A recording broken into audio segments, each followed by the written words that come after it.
भूगोल हा विषय खरंच विद्यार्थ्यांसाठी कितपत योग्य आहे आणि कोणते विद्यार्थी भूगोल हा वैकल्पिक विषय निवडू शकतात। अकॅडमीवरती तुमच्या सर्वांचं खूप स्वागत। माझं नाव आहे सुप्रिया देशमुख आणि आज आपण वैकल्पिक विषय जिओग्राफी किंवा ज्याला आपण मराठीमध्ये भूगोल वैकल्पिक विषय याबद्दल चर्चा करणार आहोत। जो जिओग्राफी आपण असे 10 मुद्दे घेणार आहोत आज की 10 मुद्दे, हे सर्व मुद्दे आपल्या ज्या ब्रेनमध्ये जे मिथ्स आहेत, जो आता ब्रेनमध्ये गोंधळ झालेला आहे आपल्या डोक्यामध्ये की हा वैकल्पिक विषय कोणता निवडू, जिओग्राफी तर निवडायचा आहे पण त्याच्यामध्ये पण गोंधळ उडतोय की घेऊ का नको, अशी जिथे तुम्ही डिलेमाची सिच्युएशन सध्या फेस करत आहात, तर या व्हिडिओमुळे या गोष्टी तुमच्या नक्कीच क्लिअर होण्यासाठी मदत होणार आहे। त्यामुळे प्रत्येक पॉइंट व्हिडिओचा तुम्ही शेवटपर्यंत हा व्हिडिओ पहा आणि तुम्ही स्वतःच नंतर व्हिडिओ झाल्यानंतर तुम्ही या डिसिजनपर्यंत येणार आहात की हा वैकल्पिक विषय मी घेऊ का नको। आणि जर माझ्याकडे तो स्किल सेट असेल जो आता आपण डिस्कस करणार आहोत, तो स्किल सेट तुमच्याकडे असेल तर मी गॅरंटी देऊ शकते की तुम्ही जिओग्राफीमध्ये खूप चांगला स्कोअर कराल आणि सगळे जे जिओग्राफीचे मिथ्स आहेत ते नक्कीच तुमचे हे मिथ्स दूर होणार आहेत। तर आता आपण पहिल्यांदा पाहूयात मिथ नंबर 1 की हा सब्जेक्ट कसा आहे, याचा आवाका जो आहे तो खूप मोठा आहे। तर ही गोष्ट खरी आहे का? आवाका मोठा आहे का? सिलेबस खूप वास्ट आहे का? तर मी पहिल्याच एकाच वाक्यात उत्तर देईल, हो नक्कीच जिओग्राफी ह्या विषयाचा आवाका खूप मोठा आहे। पण इथे आपण जर विचार केला, जर डिवायडेशन केलं, आपण त्याचा ऑप्शनल विषयाला जर आपण त्या डिवाइड केला विषय, तर यामध्ये पेपर फर्स्ट आणि पेपर सेकंड असे 2 पेपर येतात। पेपर फर्स्ट मध्ये येतो पूर्ण तुमचा फिजिकल जिओग्राफी आणि ह्यूमन जिओग्राफी आणि पेपर सेकंड मध्ये कम्प्लिटली इंडियन जिओग्राफी हा विषय येतो। ज्यावेळेस तुम्ही राज्यसेवा पूर्व परीक्षेचा किंवा UPSCच्या पूर्व परीक्षेचा अभ्यास करता तिथे तुम्हाला इंडियन जिओग्राफी तर तुम्ही सर्व शिकतात, तसेच फिजिकल जिओग्राफी मधले जिओमॉर्फॉलॉजी असेल, ओशनोग्राफी असेल, क्लायमेटॉलॉजी असेल, यामधले पण कॉन्सेप्ट तुम्ही NCERT मध्ये शिकतात। म्हणजे जवळपास तुमचा 50% जिओग्राफीचा अभ्यास ऑलरेडी या प्रिपरेशनच्या फेजमध्ये झालेला असतो, पूर्व परीक्षेमध्ये झालेला असतो। मग आता मुख्य परीक्षेकडे येऊयात।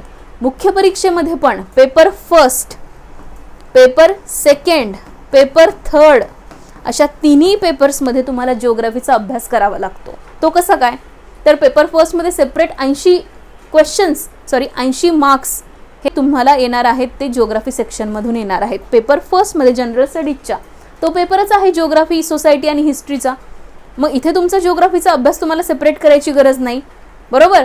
त्यानंतर पेपर सेकंडमध्ये इंटरनॅशनल रिलेशन्सचा पेपर आहे, ते पण तुम्हाला आंतरराष्ट्रीय संबंध जिओग्राफीमध्ये कव्हर होणार आहेत।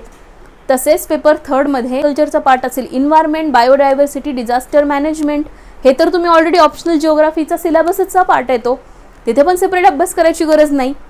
एसेमध्ये पण जिओग्राफिकल अँगल तुम्हाला मदत करतो।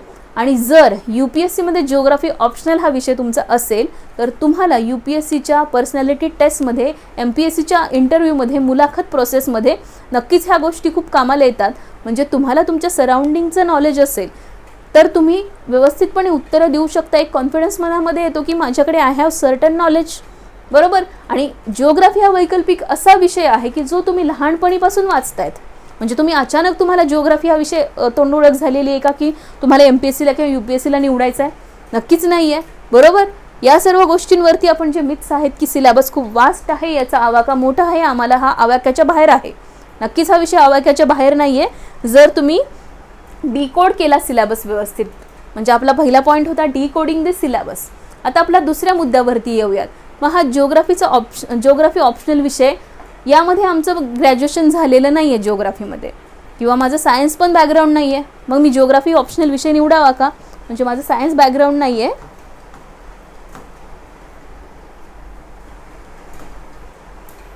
तर मग हा वैकल्पिक विषय निवडू का? मग हा वैकल्पिक विषय निवडायचा कोणी? ज्या विद्यार्थ्यांच्या मनामध्ये डिलेमा निर्माण होतोय की मी जिओग्राफी निवडू का दुसरा वैकल्पिक विषय निवडू, तर त्या विद्यार्थ्यांना मी क्लिअरली इथे सांगू इच्छिते, जिओग्राफीमध्ये तुमच्याकडे हे 3 स्किल सेट असेल तर तो तुम्ही डोळे झाकून जिओग्राफीमध्ये चांगला स्कोअर करणार आहात। तर पहिला तुमच्याकडे स्किल सेट असायला हवा की तुम्हाला डायग्राम्स खूप चांगल्या काढता यायला हव्यात। जरी आत्ता या कंडिशनमध्ये तुम्ही डायग्राम चांगल्या काढू शकत नसाल तरी तुम्ही त्याची प्रॅक्टिस करून तुम्ही त्या डायग्राम ओरिएंटेड क्रिएटिव्ह रायटिंग असं म्हणतो आपण, ज्यांना क्रिएटिव्ह रायटिंगमध्ये आवड आहे की तुम्हाला तुमच्या आन्सरसोबत डायग्राम्स काढायला आवडत आहेत किंवा मॅप्स काढायला आवडत आहेत, क्रिएटिव्हिटी आवडते, तर त्या विद्यार्थ्यांनी जिओग्राफीला तिथे तुम्हाला खूप स्कोप आहे। म्हणजे तुम्ही तिथे लिहिण्याच्या ऐवजी शाब्दिक रूपांतर तुम्ही तिथे डायग्राम्समध्ये करू शकता. अशा विद्यार्थ्यांसाठी तर ही गोल्डन अपॉर्च्युनिटी आहे की माझा जिओग्राफी हा ऑप्शनल वैकल्पिक विषय आहे, मी माझ्या मनाने क्रिएटिव्हिटी ही ते करू शकतो. मग विद्यार्थ्यांचं असं म्हणणं असतं की हा सायंटिफिक सब्जेक्ट आहे, याच्यामध्ये फॅक्ट्स आम्हाला पाठ करावे लागतात. तर असं काही नाही आहे. फक्त जिओग्राफीमधला आपण म्हणूयात 5% सिलेबस आहे जो तुम्हाला थोडासा पाठांतर करावा लागतो. त्यामध्ये पण जिओमॉर्फॉलॉजीच्या काही फॅक्ट्स कॉन्सेप्ट येतात, कोर जिओग्राफी आपण म्हणू त्या, आणि perspective in human geography, model theories in geography, हे 3 युनिट 20 युनिटपैकी 3 युनिट जर सोडले तर सर्व रेस्ट ऑफ द सिलेबस हे ओपन एंडेड क्वेश्चन असतात, जे तुम्हाला अभ्यास केला आत्तापर्यंतच्या जिओग्राफीच्या नॉलेजवरती ते प्रश्नच तुम्ही सॉल्व करू शकता. बरोबर. आय होप तुम्हाला इथे सर्व क्लिअर होत आहेत हे मुद्दे. आता इथे महत्त्वपूर्ण गोष्ट म्हणजे जिओग्राफीचा ज्यावेळेस तुम्ही विचार करतायत हा वैकल्पिक विषय निवडायचा, तर अजून विद्यार्थ्यांच्या मनामध्ये प्रश्न असतात की हा जर वैकल्पिक विषय जो आम्हाला घ्यायचा आहे तर यामध्ये मीडियम कोणतं निवडावं, आम्ही मराठी मीडियम निवडावं का इंग्लिश मीडियम निवडावं. हा पण मिथ असतो की जर आम्ही इंग्लिश मीडियम निवडलं तर जिओग्राफी वैकल्पिक विषयाला खूप चांगले मार्क्स येतात. तर असं काही नाही आहे. मराठीमध्ये पण उत्तम सोर्सेस आहेत. माझ्या स्वतःच्या मराठीमध्ये नोट्स सध्या मी बनवत आहे. त्या नोट्स जरी तुम्ही रेफर केला तरी जिओग्राफी ऑप्शनलचा सर्व सिलेबस कव्हर होऊन जाऊ शकतो व्यवस्थितपणे. मग मराठीमध्ये स्पीड येत नाही आहे असं विद्यार्थ्यांचं म्हणणं आहे, जी स्पीड इंग्लिशमध्ये येते. पण इथे प्रॉब्लेम ऑप्शनल वैकल्पिक विषयाचा नाही आहे, इथे प्रॉब्लेम आहे रायटिंग स्पीडचा. ती तुम्हाला इम्प्रूव्ह करावी लागेल. मग ती कोणत्याही वैकल्पिक विषयासाठी असेल. मग तुम्ही मराठी मीडियम निवडायचे तर काही इश्यू नाही आहे, तुम्ही तिथे निवडू शकता. तिथे तुमच्यासाठी संदर्भ साहित्य असं म्हणणं आहे की जिओग्राफीचं मराठीत त्या क्वालिटीचं संदर्भ साहित्य नाही जे इंग्लिशमध्ये आहे. नक्कीच असं काही नाही आहे. माझ्या स्वतःच्या नोट्स मी बनवत आहे जिओग्राफीच्या तुमच्यासाठी, सर्व विद्यार्थ्यांसाठी, आणि या नोट्स तुम्हाला खरंच खूप मदत करतील या थ्रू आउट द प्रोसेसमध्ये. दुसरं काहीही वाचलं नाही आणि तेवढा नोट्स जरी प्रेफर केल्या तर त्या मोर दॅन सफिशियंट आहेत. बीएससीचा जो स्कोर आहे विद्यार्थ्यांचा येणारा जिओग्राफी या विषयामधला तो नक्कीच चांगला नाही आहे. नक्कीच ही अर्धवट, मी म्हणेल की अर्धवट माहिती आहे, आणि अशा अर्धवट नॉलेजच्या बेसिसवरती आपण एखाद्या वैकल्पिक विषयाचा ॲनालिसिस होऊ शकत नाही. मग जिओग्राफी हा वैकल्पिक विषय नक्की वास्ट आहे, पण तो डिकोड होऊ शकतो आपण पाहिलेलं आहे. म्हणजे साधारणतः जिओग्राफीचा पेपर फर्स्ट आणि पेपर सेकंड आपण असं म्हणूयात की 80% सिलेबस हा ओव्हरलॅप आहे. म्हणजे तुम्ही पेपर फर्स्टचा थरली अभ्यास केला तर पेपर सेकंडच्या अभ्यासाची गरज नाही. इव्हन मी विद्यार्थ्यांना म्हणते जिओग्राफीमध्ये फक्त एकच पेपर आहे, तो पेपर फर्स्ट आहे. पेपर सेकंड जो इंडियन जिओग्राफी आहे तो ऑलरेडी तुम्ही प्रिलिममध्ये वाचणारच आहात. ऑलरेडी आत्तापर्यंत तुम्ही इंडियन जिओग्राफीचं नॉलेज घेतलेलंच आहे, गॅदर केलेलंच आहे. ते तुम्ही मेन्सच्या एक्झाममध्ये पण पेपर फर्स्टमध्ये वाचणारच आहात. म्हणजे सेपरेट असं तुम्हाला इंडियन जिओग्राफीचा अभ्यास करायची गरज नाही. तुमच्या पूर्व परीक्षेमध्ये तुमची इंडियन जिओग्राफी थरली कव्हर होते. फक्त तुम्हाला इथे रायटिंग प्रॅक्टिसची गरज असते. म्हणून जिओग्राफीचा सिलेबस इतर सिलेबससोबत कम्पेअर केलं तर फक्त एकच पेपर आहे आपल्याला 250 मार्क्सचा, जो पेपर फर्स्ट आहे. पेपर सेकंड हा पेपर तुम्ही ऑलरेडी अभ्यासलेला आहे. आता पहा, आता कम्पेअर करा इतर सिलेबस, इतर ऑप्शनल सब्जेक्टसोबत जिओग्राफीचं. फक्त आता सिलेबस 50%वर आला. आणि या आपण पेपर फर्स्टमध्ये 3 युनिट फक्त अवघड आहेत. अवघड इन द सेन्स की जे लेंदी आहे, ज्यामध्ये geomorphology, perspective in human geography आणि models theories and laws in human geography, ते पण व्यवस्थितपणे ते आपण जी जिओग्राफी ऑप्शनलची बॅच आहे वैकल्पिक विषयाची, या बॅचमध्ये आपण हे तिन्ही टॉपिक, जे तिन्ही युनिट आहेत ते डिटेलमध्ये आणि व्यवस्थितपणे कव्हर करणार आहोत. एकदा ते युनिट तुम्ही लर्न केले तर नक्कीच ते युनिट तुम्ही परत, ते गोष्टी तुम्ही कधीच विसरणार नाही, या गोष्टीची मी गॅरंटी देऊ शकते. त्यामुळे हा वैकल्पिक विषय जिओग्राफी कोणत्या विद्यार्थ्यांसाठी चांगला आहे, 3 मी तुम्हाला गोष्टी सांगितल्या, त्यापैकी एकच आपण आता डिस्कशन केलं, ते म्हणजे ज्यांना क्रिएटिव्हिटी आवडते आन्सरमध्ये, अशा विद्यार्थ्यांसाठी नक्कीच इथे तुम्हाला क्रिएटिव्हिटीला खूप स्कोप आहे.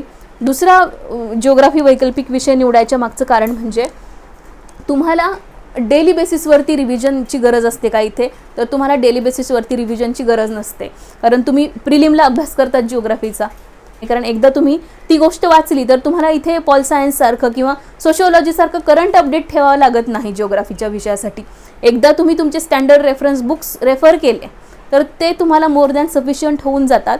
तुम्हाला फक्त जिओग्राफीची परत आन्सर रायटिंगची प्रॅक्टिस करावी लागते. म्हणजे तुम्ही एकदा वाचली ती गोष्ट, तुम्ही काही दिवसांनी रिवाईज केली तर ती विसरणार नाही. कारण तुमच्यासोबत इंडियन जिओग्राफी ही तुमच्या लहानपणीपासून आलेली आहे. फक्त तुम्ही एकदा ब्रशअप केल्या गोष्टी की त्या होऊन जातात. म्हणजे तुम्हाला नवीन ॲडिशन दररोज व्हॅल्यू ॲडिशन जे करावं लागतं ते या ऑप्शनल विषयामध्ये करायची गरज नसते. इथे एकदा गोष्टी वाचल्या व्यवस्थितपणे, एकदा गोष्टी तुमचं आकलन झालं, संकल्पना समजल्या, विषय संपला. एवढा सोपा हा ऑप्शनल विषय आहे. आय होप तुमच्या आत्ता बऱ्यापैकी गोष्टी आपण कव्हर झालेल्या आहेत. तर जिओग्राफी ह्या वैकल्पिक विषयात सक्सेस रेशो कसा आहे, खूप चांगला विषय आहे. खूप विद्यार्थ्यांची चॉईस हा जिओग्राफी वैकल्पिक विषय, भूगोल वैकल्पिक विषय असतो. तो याच कारणामुळे की कारण तुम्हाला इथे आन्सरमध्ये क्रिएटिव्हिटीला वाव मिळतो, जे इतर ऑप्शनलमध्ये तुलनेनं जिओग्राफीमध्ये जास्त आहे. यामध्ये तुम्ही मॅप काढू शकता, भारताचा सुंदर असा मॅप काढू शकता, वर्ल्डचा मॅप काढू शकता, पुढे तुम्ही डायग्राम काढू शकता, फ्लो चार्ट काढू शकता. म्हणजे जो तुम्हाला क्रिएटिव्हिटी करायची ती तुम्ही तुमच्या मनाने करू शकतात. म्हणून इथे जिओग्राफीचा सक्सेस रेशो खूप चांगला आहे आणि विद्यार्थ्यांची जी आपण पसंत म्हणतो वैकल्पिक विषयामध्ये, तो जिओग्राफी हा टॉपला विषय येतो. त्यामुळे विद्यार्थ्यांना तुम्हाला जिओग्राफी हा वैकल्पिक विषय निवडायचा आहे आणि आपल्या लेक्चरमध्ये तुम्हाला एखादा पॉईंट कव्हर झाला नसेल किंवा तुमचे काही क्वेश्चन असतील ते पण तुम्ही कमेंट बॉक्समध्ये कमेंट करू शकता. आपली जिओग्राफी ऑप्शनलची बॅच ही 15 ऑगस्टपासून सुरू होत आहे. जर तुम्हाला ॲडमिशन घ्यायचं असेल, जी बायलिंग्वल असणार आहे, इंग्लिश मीडियममधली सेपरेट असणार आहे आणि मराठी मीडियममधली सेपरेट असणार आहे, अशी बॅच आपली 15 ऑगस्टपासून सुरू होत आहे. अधिक माहितीसाठी तुम्ही वी अकॅडमीच्या ऑफिसच्या कॉन्टॅक्ट नंबरवरती संपर्क साधू शकता. तुमचे काही डाऊट आणि क्वेरीज असतील तर ते मला कमेंट सेक्शनमध्ये कमेंट करा. व्हिडिओ आवडला असेल तर चॅनलला लाईक, शेअर आणि तुम्ही आत्तापर्यंत व्हिडिओ पाहत असाल तर सबस्क्राईब करायला विसरू नका. विद्यार्थ्यांसाठी आपण हे डेडिकेटेडली चॅनल अकॅडमीचं चॅनल आहे आणि ते तुम्ही सबस्क्राईब करू शकता. Till then, keep learning, stay focused and stay connected with V Academy. Thank you.